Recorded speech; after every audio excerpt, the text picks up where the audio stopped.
Inizia oggi una serie di video incontri, potremmo chiamarli così, dove passo dopo passo cercherò di raccontare un po' alcuni retroscena del nostro marchio e nello stesso tempo mi piacerebbe anche raccontare un po' gli ultimi eventi che si sono un po' verificati rispetto al percorso che stiamo facendo e mi riferisco in particolare allo sdoppiamento, se così possiamo definirlo, della collezione in due specifiche aree. Chi ci segue sa che da un lato la linea First Pattern prosegue con una nuova visione concentrata sulla parte in maglia e vedremo che in futuro questa parte in maglia si amplierà con una serie di tessuti speciali prodotti praticamente in esclusiva per noi e dall'altra parte una estensione della collezione che è nata durante la scorsa primavera-estate 2023 che si chiama Utility Specifications. Come possiamo definire queste due parti? Due lati della stessa moneta.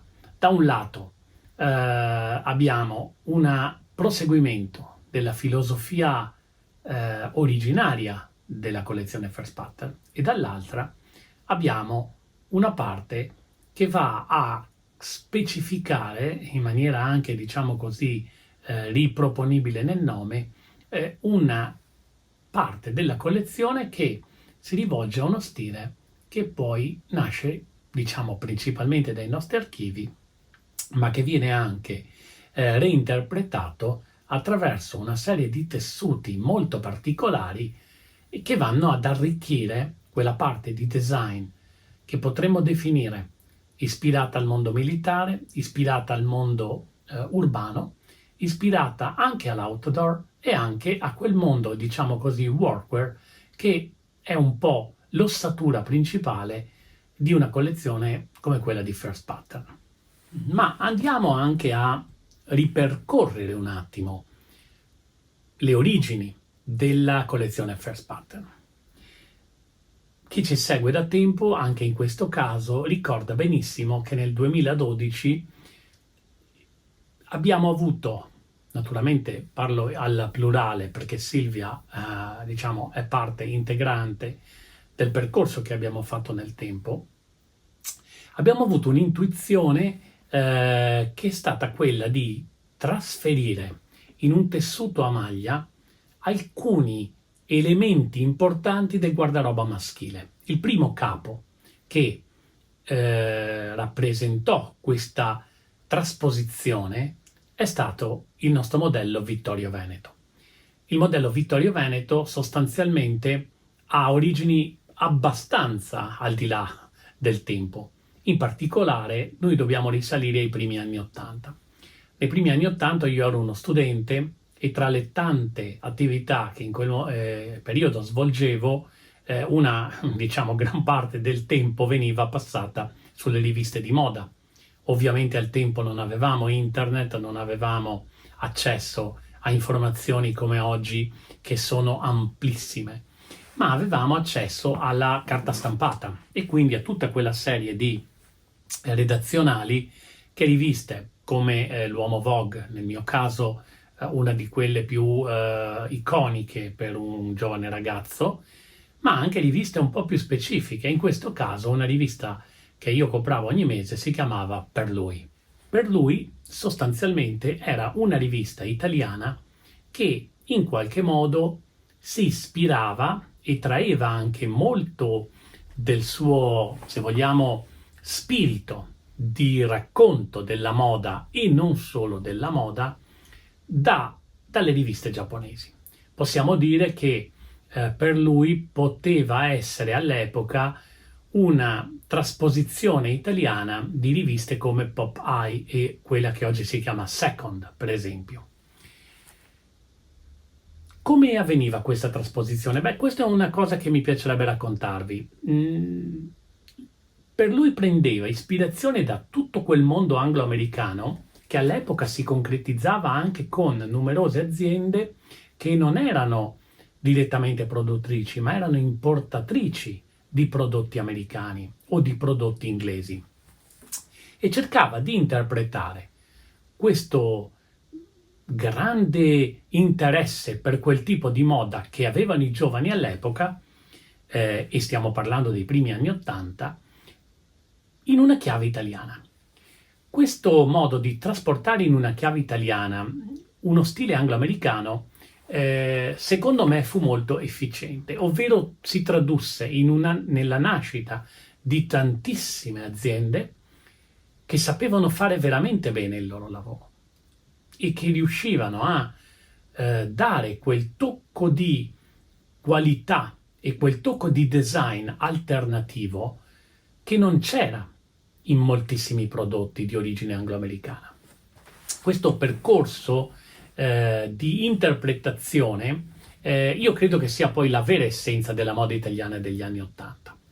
Ma magari di questo andremo a parlare in una futura puntata, dove magari parleremo proprio di come la moda italiana negli anni '80 abbia saputo reinterpretare in una chiave assolutamente personale i grandi classici anglo-americani. Tornando a Per lui, io venni praticamente catturato dall'uscita di questo numero, che ripeto uscì nel 1983. All'interno c'era un redazionale che si chiamava Il Blazer per tutti e illustrava diversi modi di indossare il blazer. Questo indumento così anomalo per me, perché io all'epoca non sapevo neppure che esistesse il blazer, il mondo dell'Ivy League, la moda traditional, erano tutte cose abbastanza nuove per me. Avevo appena iniziato una scuola di moda, ma ci concentravamo sulla conoscenza dei tessuti, non sulla conoscenza delle mode. E questo è stato poi anche molto caratterizzante nel mio percorso. Per cui in qualche modo accantonai questo stile, questo prodotto che si chiamava blazer, però è chiaro che rimase in qualche angolo del mio subconscio, perché appunto nel 2012, quando First Pattern nacque, il primo indumento che noi realizzammo fu proprio il blazer.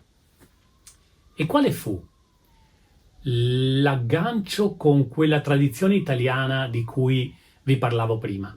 Fu quello di farlo in un tessuto in maglia. Fin dalle origini l'idea che io e Silvia abbiamo avuto è stata quella di concepire una giacca da uomo che fosse interamente realizzata in maglia. Perché dico interamente? Perché la stragrande maggioranza delle giacche che noi vedevamo sul mercato era foderata con tessuti a navetta, quindi in qualche modo servivano da supporto alla stabilità del tessuto, impedendo che la maglia, che già di suo, proprio la parola lo dice maglia, tende a smagliarsi, a deformarsi.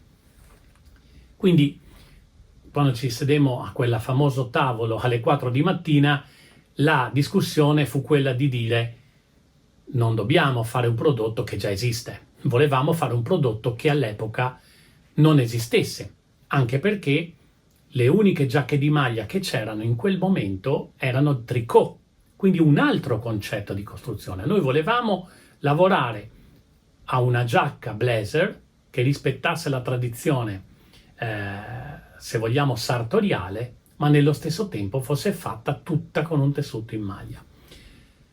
Ci portò alla nascita della giacca Vittorio Veneto, che venne presentata a Pitti Uomo insieme ad altre 2 o 3 giacche. La collezione all'epoca era composta di soli 3 o 4 pezzi. E questa maglia venne sempre più migliorata. Quello che rimane e che ancora oggi è costante è la metodologia di costruzione. Ancora oggi tutte le nostre giacche in maglia non hanno fodere in tessuto a navetta.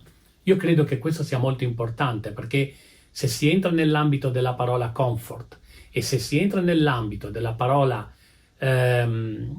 italianità, allora bisogna anche entrare in come si costruisce una giacca di maglia. E credo che First Pattern in questo abbia potuto dire un suo ben chiaro messaggio.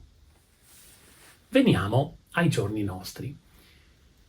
Nelle ultime stagioni, questa evoluzione tessile che noi abbiamo costruito e che abbiamo affinato nel tempo grazie a un produttore che è a poche decine di chilometri da dove abbiamo la sede, ci ha portato a confrontarci con lui e vedere che grazie alle sue macchine, che lui definisce obsolete, ovvero macchine che sono troppo lente per produrre tessuti remunerativi, troppo preziose per produrre tessuti economici, ma che lui custodisce e restaura proprio perché gli permettono di ottenere un tessuto a maglia veramente speciale.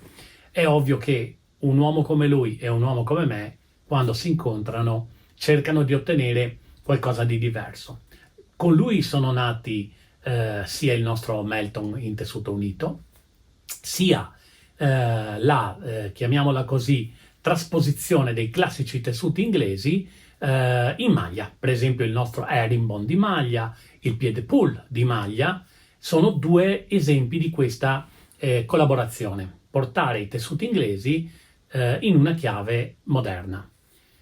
Vorrei poi aprire un piccolo capitolo sulla parola moderno per come viene intesa da me e in un qualche modo anche da parte di Silvia, perché la prima parte di questa interpretazione della modernità viene anche da una sua intuizione, ma ne parleremo anche questo in un'altra puntata.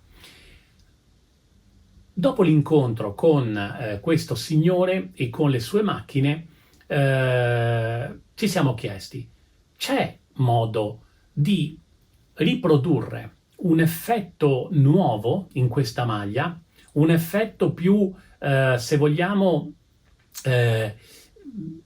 armaturato e quindi dove la tessitura della maglia fosse in qualche modo più visibile, più percepibile quando si va ad osservare il materiale. E lui ci propose una nuova lavorazione che si chiama Lynx. Questa lavorazione Lynx, che voi trovate già online in questo momento e anche presso una serie di rivenditori, ci ha portato poi anche a comprendere in qualche modo che la nostra origine nella maglia necessitava di essere nuovamente proposta ai clienti in una sua specifica identità. Ecco che nasce l'idea di dividere il sito in due parti, dove una parte, che è quella di First Pattern e quindi l'origine della maglia, viene a inglobare nella sua proposta tutta la parte nuova, più ovviamente la storicità che nasce dal Vittorio Veneto e finisce all'Evans o alla Highland, che sono i nomi dei modelli realizzati nei tessuti inglesi rivisti in maglia, e dall'altra capitalizzare al massimo Utility Specification, che è il supporto alla giacca in maglia. E questa è una cosa molto importante, perché è qui che viene a crearsi quello che noi intendiamo essere la nostra idea di marchio, la nostra idea di proporre uno stile uomo. Anche questo è un aspetto che vorrei adesso in qualche modo raccontarvi un po'.